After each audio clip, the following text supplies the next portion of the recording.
Yeah. Deep sleeper preview. There, thanks, W. New sound on the drama around Jayden Daniels and LSU's DJ Pickett, who is wearing number 5, which Jayden Daniels wore when he won the Heisman with the Tigers. Okay, we've got 3 pieces of sound coming up.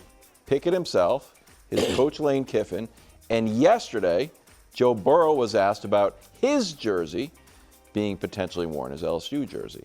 Take a listen. I wore the number my whole life since I was 4 years old. It was a number I was promised. And I wish Jayden the best. There's a lot to numbers and whether they're retired, whether they're not, and different versions. And so I don't have an answer.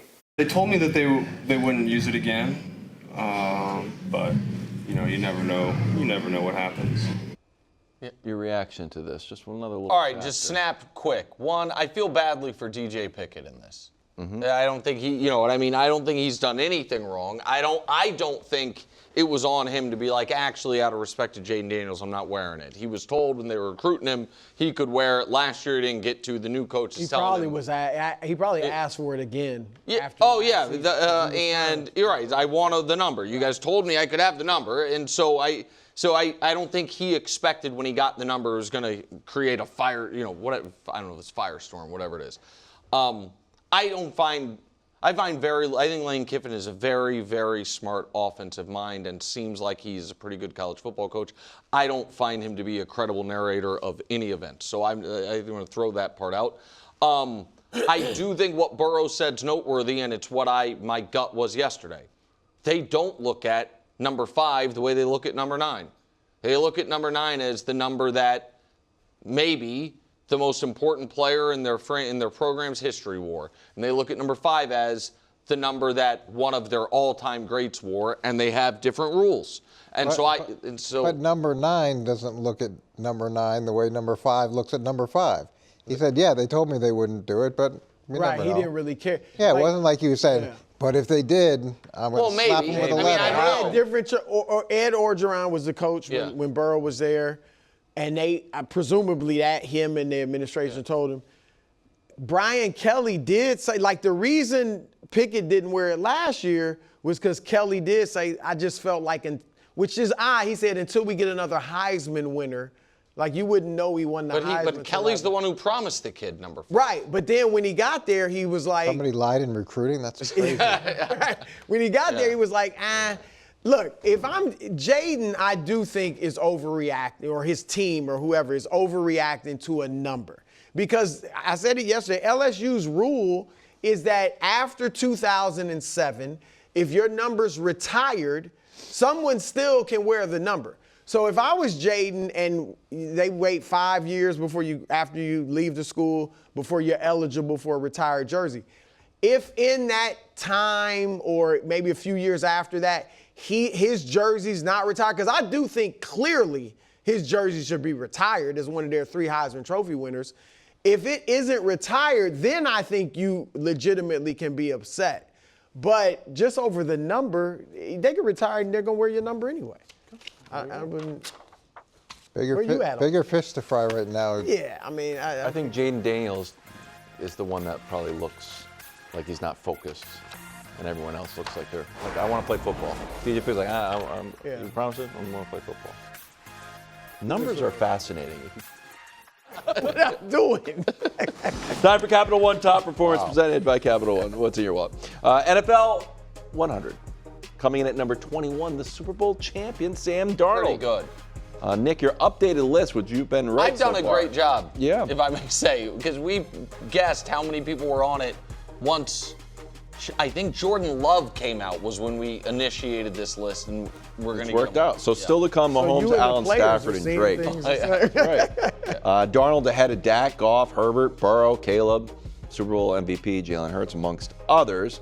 Is Sam Darnold too high, too low, or just right?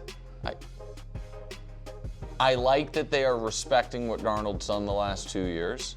I like that he is getting some real credit for, winning the Super Bowl. It's nice. And back-to-back 14-win seasons. I think that's totally legitimate. Do I think he's a top 5 quarterback? For me, Nick Wright's rankings? No.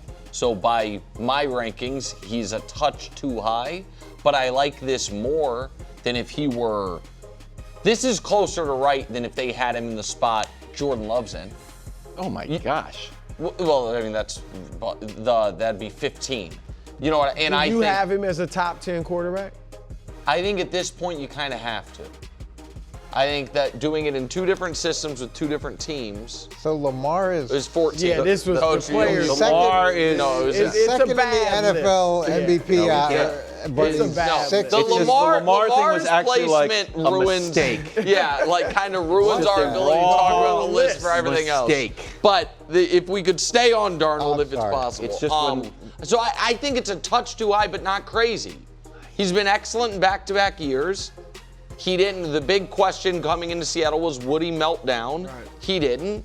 They won the Super Bowl. The team was adamant that he was. Remember, he had the one really bad game that they lost early in the year or midway through the year, and I think it was former Cowboy Was that D the- lineman, the Cowboy D line. Demarcus Lawrence was like, he's been awesome all year. right. Like really, They really kinda rallied around him. Rallied for him. So yeah, Why do you think he's not ahead of May? May That's lost a the little. Super Bowl. Well, remember May this. played terrible in the playoffs. This They vote is on this voted by in terrible. December. About that. The players vote on this in December, which that is a little bit stunning because, look, I don't think he's a top 5 quarterback either. I don't think he's really close to a top 5 quarterback. Why not, bro? I just don't think he's as good as Lamar and I'll put I Lamar. even like Jordan Love better than Come him. on. Yeah, Better than Darnold? yeah. Why? Now, but I can live with this because he did win the Super Bowl, and and he has had 2 very productive seasons. He does throw a ton of. Last year, his numbers weren't that spectacular. He was close to 100 on the passer rating, but threw a lot of picks. He does throw a lot of picks. He's going to throw a lot of picks. Yeah. But I can live with this knowing he won the Super Bowl. I am a little bit surprised that when they voted in December, that they had him 5th. And that's some good respect for him that you can say he deserves. But I will say this, I don't believe at the end of this regular season, not the playoffs, regular season, we will be saying he's a top 5 quarterback. Here were his numbers the last 2 years since he really popped in Minnesota. I mean, it's a little bit of what you say about Drake. I want to see it again. Yeah. Right? So if you But said last that year about he Sam wasn't Darnold. quite as good. If you look at his numbers, he went from like 35 touchdowns to 25. I think it was 25. But still, the totality of said, it over 2 years is pretty good. No, right. Yeah. The completion percentage, which goes up and down, we don't know if we love that or not. Passing yards, 3rd. Yards per 60 touchdowns is pretty good, and 7th in passer rating. He wins You the think most he's games. a top 5 quarterback? I mean, I he's think not, it's hard he's to top 5 in 4 out of these 6 categories. Yeah. He's not I don't 5. think anybody on here thinks he's a top 5 quarterback, though. And when I say that he's not close, I just mean definitively I don't have him in the top 5. I'm not saying he's not, Well, can't be top 10. I think Lamar has to be in. That's It's always issue so with much this. harder because of the history. Yeah, It's hard, like, as much as what you see over the last 2 years, you want to believe that this is where he's going. There's all that sort of scar tissue that you got to Yep. get over to get to the point where you're like, all right, this version of Sam Darnold is what we're going to see moving forward, as opposed to we don't know which one he is. Mike, break the show. I have a question for you. Great. Who do you have ranked higher, Sam Darnold or Jalen Hurts? Jalen Hurts, but it's less empirical and more. I just believe in Jalen Hurts. Okay. The one empirical part about it is I'll take the extra Super Bowl appearance. Okay. And mean, he's you've had awesome. you've had 2 good years, and Jalen Hurts has never missed the playoffs. I heard Sam Darnold has 2 alarms set on his phone. So does that matter? Like how many? Also, I mean, He's ahead of Burrow, too. Be Look at all careful, the guys he's ahead of. guys. I will say this: we're on vacation for the next 2 weeks. Okay. That being said, if you look in the fine print of your contract, certainly if something massive happened, we would have May's ahead of Mahomes. we have to have your suits ready. Can I Wherever you are, Can I tell you how this is going to Ready. end up? How this is going to end up? yes, May is going to be the next one revealed. He should be. Then Mahomes, then Allen, then Stafford. that's That's how. think That's everybody how would be it's fine going with to that. end up. I'd be fine. Listen, I'll be honest. Once I saw what they did to Lamar, I was like, man, Patrick might come in like 38th. Again, You know what I mean? So like, and so I'm not even if May is ahead of Patrick, like I as crazy as it sounds, I'm just happy Patrick's in the top 20 and top 4 once I saw that Lamar and Burrow got crushed by the list. 44th for Burrow. Yeah. Sunday on Fox, the stars of IndyCar full throttle north of the border, headed to Ontario. Sunday noon Eastern, of course, on Fox. Preseason no huddle, flying through these games. Cam Ward in action last night, completed 5 passes. That was good. Through 12. Oh, that's not great. Here's his new coach, Robert Saleh. This was a bad one. It felt like his decisions were right. It just felt like he was a little bit sped up more than he has been in camp. It's first time live bullets. I'm not sure, but it looked like his mechanics were a little bit more sped up than it has been. Okay, first 9 games, hey, rookie, brand new. Didn't play great. Last 7 games, oh, here comes Cam Ward. 11 touchdowns, 3 picks, passer rating almost at 90. Not great, don't get me wrong, but improvement. Last night? Passer rating is Mahomes. That's good. Yeah, exactly. Basically Mahomes. Is this concerning for Cam Ward? This is what I was worried about with Mendoza, is that you'd see you talked about the sped up, and you'd see whether holding the ball too long, taking unnecessary sacks, running around, quarterback center exchanges, bad misses. This play's really bad. This play is terrible, but he had plays like that in college too, where you're trying to extend the play. I mean, that looks very similar to college tape. And the frustrating thing is, this isn't his first game, but in fairness to him, it is his first game in this system, and maybe that's why he looked as uncomfortable as he did. I do believe that Brian Daboll will do a good job with him and get him to a space and where he can be efficient, and he'll play into his strengths. So once he slows it down, should be some progress. Go ahead. Watching Saleh in that press conference, I couldn't help but think, man, he must be having nightmarish flashbacks of Zach Wilson, because his career was tied to Zach Wilson, and obviously didn't go well. And if Cam Ward doesn't pan out, that could very well cost Saleh his second opportunity, which might be his last as a head coach. And I know that's getting out way ahead of it. I'm not saying Ward won't be good, but I don't want to overreact, but it is a little bit like you said, Coach, he's played a full season. I think the saving grace is that last year he did finish so strong. Even those numbers you showed were strong, Wilds, but over his last 5 games, he had 8 touchdowns, just 1 interception. His last 4 games, 3 of them, he was over 101 passer rating. So he did show promise at the end, and that's what you have to bank on. But 5 of 12, 57 yards in a preseason game for your starter in his second year, that is a terrible look. And so here is because, and we're in about 10 minutes, gonna do the most anticipated segment of the day. Deep sleepers. And yesterday I was flirting with the idea of the Titans being my deep sleeper. I think that's a fair take. And part of it was like, man, I don't love their personnel on defense, but I didn't always love. Some years Saleh in San Francisco had great personnel, but some years he didn't. And, he gets the defense up to a level. Yep. The Jets, I think had pretty good defensive personnel most of the time, but I just feel like we can count on the Titans defense taking a big jump. But what we haven't seen, and again, he's a defensive coach, so I don't even know how much of this is on him, but like Robert Saleh helped develop a young quarterback. That's not what that's not what he's done. Now, but he's got Brian Daboll. And so that's correct. And so that is, we saw Brian Daboll, get good out of Daniel Jones, their first year together. It didn't, end up going that great there or with Daniel. But this is objectively concerning because it would have been a little concerning if that's what Fernando Mendoza looked like, this year's number 1 pick. To have last year's number 1 pick you know what I mean, look Wouldn't like have that. been nothing. Right, and so, yeah, it's at least somewhat good. Deep sleepers coming up in about 10 minutes, so we'll see where the He's Titans your fall. guy.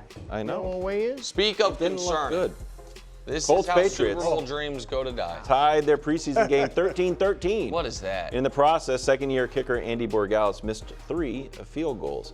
Hit from 40 and 52, missed 49, 55, and 56. Here's his coach, Mike Vrabel. I don't have a message. I mean, we're expected to make them. That's pro football. You know, they're banging them in from 60 yards. They got 2 kickers on the roster, so, you know, Andy knows that we have to make those field goals. Coach, concerned? Should I be concerned? He went 3 for 5 last preseason. So he missed 2 last year. One of them was a 50-yarder, and then he ended up hitting 84% of his kicks during the regular season. So he missed 4 for 4 from 50. Yeah, he missed the 3. It was like 56, 55, 49. Yeah. Maybe they should get the ball closer to the end zone. Well, maybe that would be something they could improve on. Sure, but it's nice to have a big leg out there. So, Yeah, but that's- no, and that's- let's. Maybe that's not him. Why don't we push it 5 yards closer? So again, I think in preseason you're allowed to do anything you want, like from a coaching standpoint. So this isn't a criticism of Vrabel. But I do think when Vrabel says, he's like, yeah, guys are banging them in from 60 yards. That doesn't mean your kicker can. Right. So like there are some teams right now that as soon as you cross the 40-yard line, you are in expect to get 3 points range. Mm-hmm. And again, I'm not saying Borregales isn't that guy, but it is incumbent on the head coach of the team, and that's what the preseason's for, to know whether or not you have that guy.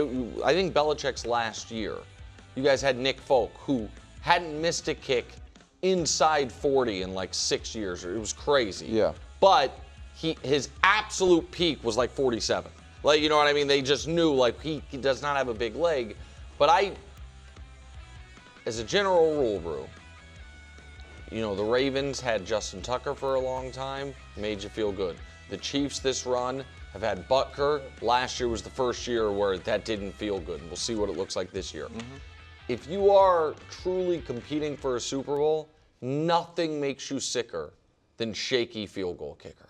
And I'm not saying you remember the Niners. I wish I checked what Adam Vinatieri's numbers were from 50 plus, because I don't really care. No, well, He hit him when but also the that's pressure back was then on. they weren't kicking He hit him in the that snow. Yeah. Like, to me, that, like, okay, if I got to give a little bit on 50 plus, but I know when the game's on the line, You're that old dude's going school to push coach, it but through. you just don't buy like banging them out super far, because it does feel like the No, average ours are field kicking goal, deeper now. the average attempt now is 41 yards. It's not that I don't buy that, but I used to get frustrated with offensive coordinators where you're driving down for a field goal and they get to like the 35 and they're like, Yeah. I did my job. Job's It's like, no.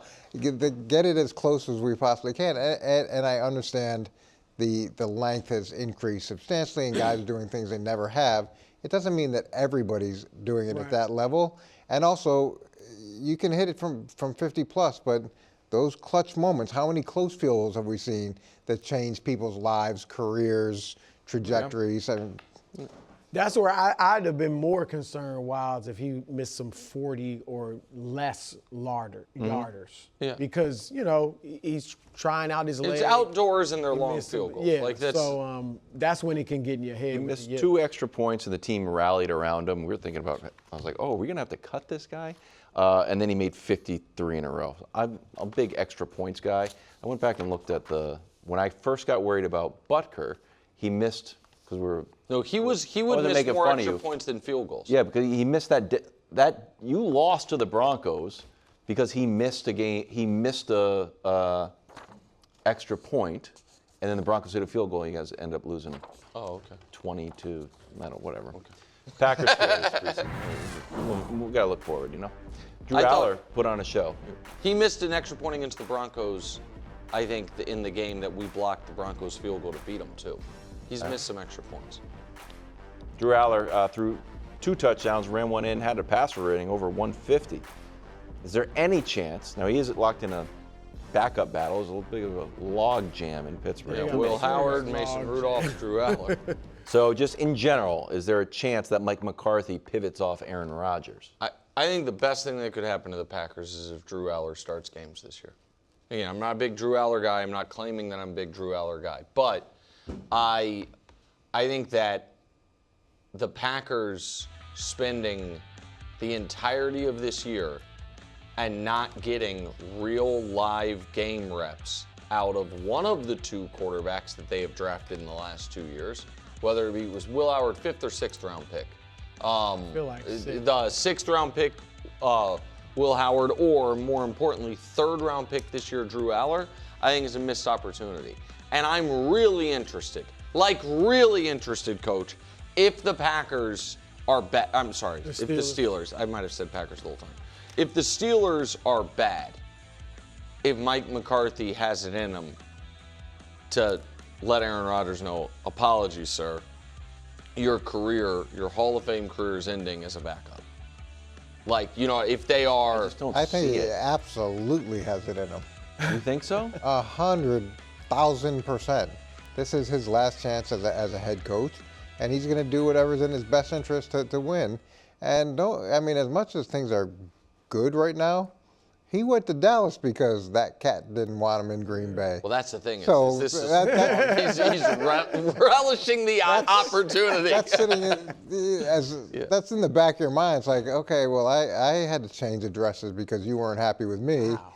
Now, if I'm not happy with you, Can I ask you a question? Sorry, Brew. What would you need to see from Aaron Rodgers or not see? Certainly one game. Oh, I you don't think do this it. is. 10-game losing streak, you do. Where do you? This isn't any kind of quick pull. It's going to have to be consistent bad quarterback play. But what does that mean? 4 games? It just depends on how bad the game. I think it would have to be the season's gotten away from him. If the season is getting away from him because of him, right, and everything else is. See, I'm thinking good. more likely that Rodgers is fine. That Rodgers has a year similar to last year, but the team's 4-7.